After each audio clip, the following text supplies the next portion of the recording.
Railway স্টেশনের কিছু চিত্র আমরা দেখানোর চেষ্টা করছি আপনাদেরকে। সিলেটের ম্যাগাজিন টিভি থেকে আমরা চট্টগ্রামের একটি দৃশ্য আপনাদের কাছে উপস্থাপন করছি অনেক উপর থেকে।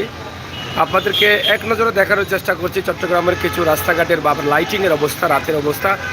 এই দৃশ্যগুলো আপনাদের কাছে ভালো লাগবে, সেই চিন্তাভাবনা থেকেই আমরা এই ছোট্ট দৃশ্যটি আপনাদের কাছে উপস্থাপন করলাম।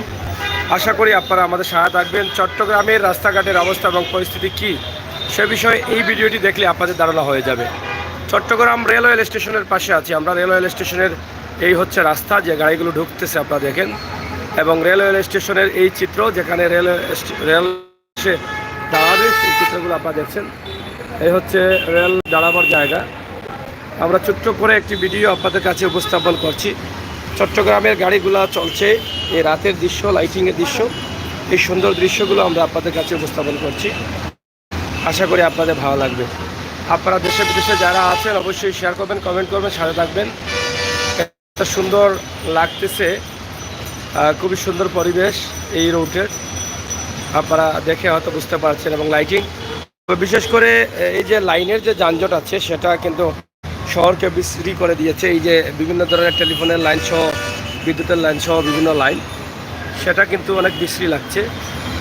আপনারা দেখে হয়তো বুঝতে পারছেন যে এই বিশ্রী লাইনগুলোকে যদি সংশোধন করা যায় তাহলে হয়তো অনেকটা সুন্দর হবে। আপনারা দেখেছেন যে সিলেটের কিছু বিশৃঙ্খলা লাইন যেগুলো আছে সেগুলো কিন্তু সিলেটে এখন আর নেই, সেগুলো ডিভাইডারের মধ্য দিয়ে নেওয়া হয়েছে। আর এরকম এলোমেলো লাইন নিয়ে অনেক সুন্দর হয়েছে সিলেট। তো সিলেটের মতো কিন্তু চট্টগ্রামকেও সুন্দর করার প্রয়োজন। চট্টগ্রাম হচ্ছে একটি শিল্পনগরী, একটি বিজনেসের রাজ্য চট্টগ্রাম, যেখান থেকে অনেক বড় বড় কোম্পানি রয়েছে চট্টগ্রামে। আমরা সেখান থেকে আপনাদের জন্য এই ছোট্ট ভিডিওটি উপস্থাপন করলাম। আশা করি আপনাদের ভালো লাগবে।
যাই হোক দর্শক, আমরা আপনাদেরকে চট্টগ্রামের একটি ছোট্ট দৃশ্য দেওয়ার চেষ্টা করেছি।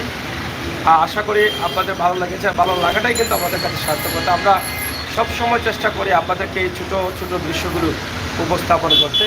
সেই চিন্তা ভাবনা থেকেই কিন্তু আমাদের আজকের এই ভিডিওটি। অবশ্যই আপনাদের কাছে ভালো লাগবে। বিশেষ করে প্রবাসে, দেশে বিদেশে যারা কক্সবাজার আসতে বলছেন বা আসবেন ভাবছেন, আসেন নাই, তাদের জন্য কিন্তু এটা অনেক আনন্দের, অনেক সুন্দর একটি জায়গা আমরা আপনাদের কাছে উপস্থাপন করেছি। আপনারা যারা কক্সবাজার আসেন নাই, একবার আসবেন। সমুদ্র সৈকত কক্সবাজারের সেই ঢেউ বা সেই জোয়ার বাটা দেখে যাবেন, সেই প্রত্যাশা আশা রাখছি। সবাই ভালো থাকুন, সুস্থ থাকুন, নিরাপদ রাখুন। আর সবসময় সিলেটের ম্যাগাজিন টিভির সাথে থাকুন। ধন্যবাদ আপনাদের সকলকে।